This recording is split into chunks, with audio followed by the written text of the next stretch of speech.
హరే కృష్ణ. భగవద్గీత 2వ అధ్యాయం 56వ శ్లోకం.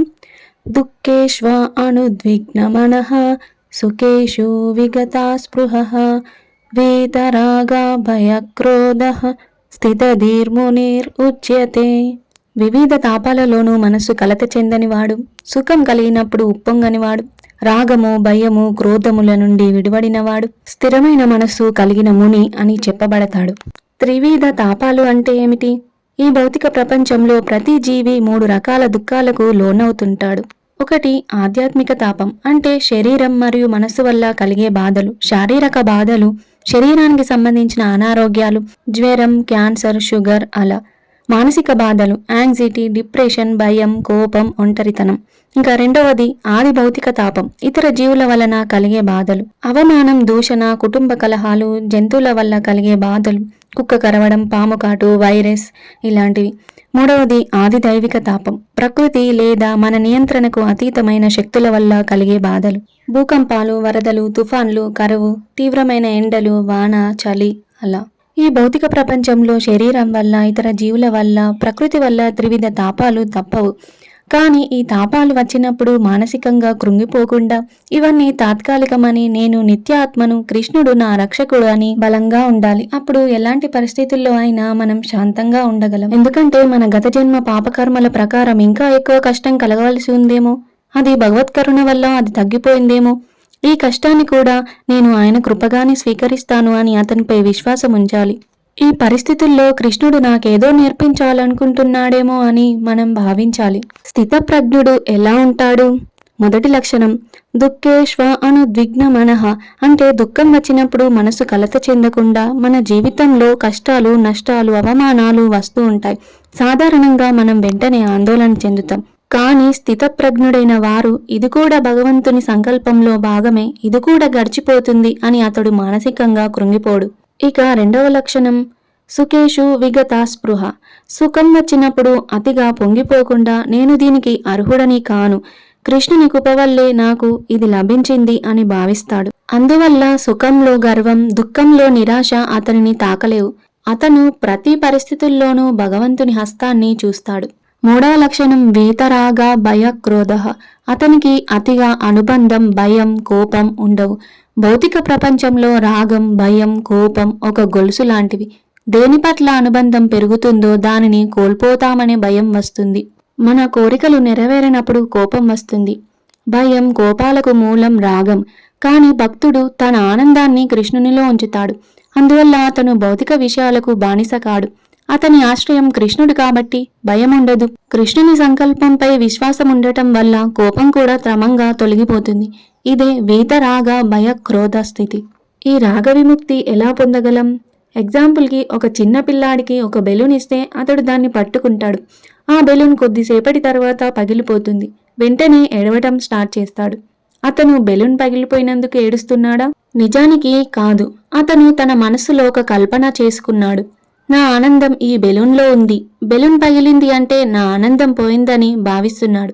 అందుకే ఏడుస్తాడు. అలాగే మన జీవితంలో కూడా మనం అదే చేస్తున్నాం. డబ్బు, ఉద్యోగం, పేరు, ప్రతిష్ట, వ్యక్తి, సంబంధం, ఇల్లు, కారు, ఇలా వస్తువులు మాత్రమే మారుతున్నాయి. కానీ మనసులో మాత్రం అదే ఉంటుంది. ఇది ఉంటేనే నేను సంతోషంగా ఉండగలను అని. అందుకే అవి దూరమైతే కృంగిపోతాము. ఎందుకంటే మనం ఆ వస్తువులను కోల్పోయినందుకు కాదు, మన ఆనందాన్ని వాటిలో పెట్టుబడి పెట్టినందుకు బాధపడుతుంటాం. ఆనందం ఆత్మ యొక్క స్వభావం. ఆనందానికి మూలం శ్రీకృష్ణుడు అని తెలుసుకున్నప్పుడు వస్తువులు ఉన్నా లేకపోయినా శాంతి ఉంటుంది. ఇది రాగం నుండి విముక్తి. ఈ భయం నుండి ఎలా విముక్తి పొందాలి? భయం అనేది కేవలం ఒక భావోద్వేగం కాదు. భగవద్గీత ప్రకారం దానికి ఒక లోతైన కారణం ఉంది. భయం అనుబంధం నుండి పుడుతుంది. భయం అంటే భవిష్యత్తులో ఏదో కోల్పోతామనే ఊహ. ఒక చిన్న పిల్లవాడు జనం ఎక్కువ ఉన్న ప్లేస్లో తన భయంతో తన తండ్రి చేతిని గట్టిగా పట్టుకుంటాడు. అప్పుడు తండ్రి అతన్ని ఎత్తుకుంటాడు. ఇప్పుడు అదే జన సమూహం, అదే పరిస్థితి, కానీ పిల్లవాడికి భయం ఉండదు. ఎందుకంటే పరిస్థితి మారలేదు, కానీ ఆశ్రయం మారింది. అలాగే నేను అన్నింటినీ నియంత్రించలేను, కానీ నన్ను కృష్ణుడు చూసుకుంటాడు అనే విశ్వాసం మనకున్నప్పుడు మన భయం తగ్గుతుంది. కోపం నుండి ఎలా బయటపడాలి? కోరిక నెరవేరినప్పుడు కోపం వస్తుంది. ఆ కోపం వెనుక దాగి ఉన్న కోరికను గుర్తించండి. మిమ్మల్ని మీరు ప్రశ్నించుకోండి. నాకేమి కావాలనిపించింది? కోరిక బయటపడితే కోపం అనేది బలహీనమవుతుంది. కోపం వచ్చిన వెంటనే మాట్లాడవద్దు. కొంచెం సేపు ఆగండి. అన్నీ నా ఇష్టప్రకారమే జరగాలి అనే భావన వల్ల కోపం వస్తుంది. కోపమనే శక్తిని సేవగా మార్చండి. కోపం ఒక శక్తి, దానిని అణచకండి, దిశను మార్చండి. ఈ పరిస్థితుల్లో నేనెలా కృష్ణుని స్మరించగలను అని భావించండి. కోపాన్ని లోపలే అణిచేస్తే ఒత్తిడిగా, నిరాశ, ద్వేషంగా మారవచ్చు. అలా అని కోపంలో మాట్లాడితే సంబంధాలు దెబ్బతినవచ్చు, తప్పుగా మాట్లాడవచ్చు, పశ్చాత్తాపమే మిగులుతుంది. ఆ కోప సమయంలో మనసులో చాలా శక్తి ఉంటుంది. ఆ శక్తిని వాదనలో కాకుండా హరే కృష్ణ నామ స్మరణలోకి మళ్లిస్తే మనసు వెంటనే శాంతిస్తుంది. కోపం వచ్చినప్పుడు నడవడం కూడా సహాయపడుతుంది. కోపంలో గుండె వేగం, శరీరంలో అడ్రినాలిన్ పెరుగుతుంది. అక్కడే కూర్చొని ఉంటే మనస్సు అదే విషయాన్ని పదే పదే ఆలోచిస్తుంది. కానీ 10 నిమిషాలు నడిస్తే శరీరంలోని ఉద్రిక్తత తగ్గుతుంది. ఆలోచనలు మందగిస్తాయి. స్పందించే ముందు ఆలోచించే అవకాశం వస్తుంది. ఇలా కోపం మనస్సును ఒక విషయంపై బలంగా కేంద్రీకరిస్తుంది.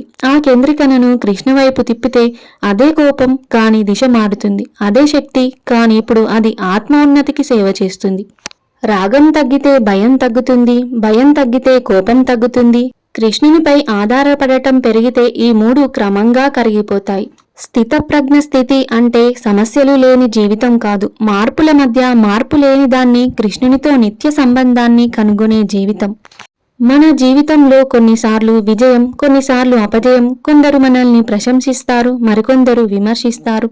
ఆరోగ్యం కూడా ఎప్పుడు ఒకేలా ఉండదు. పరిస్థితులు ఎప్పటికప్పుడు మారుతూనే ఉంటాయి.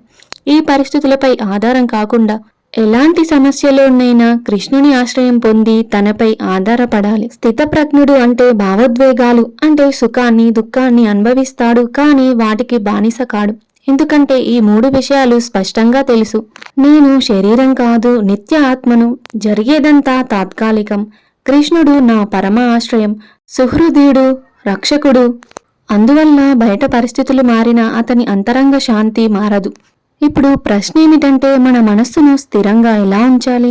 మన మనస్సు ఎప్పుడూ ఏదో ఒక దాని గురించి ఆలోచిస్తుంది. దాన్ని బలవంతంగా ఖాళీ చేయలేం.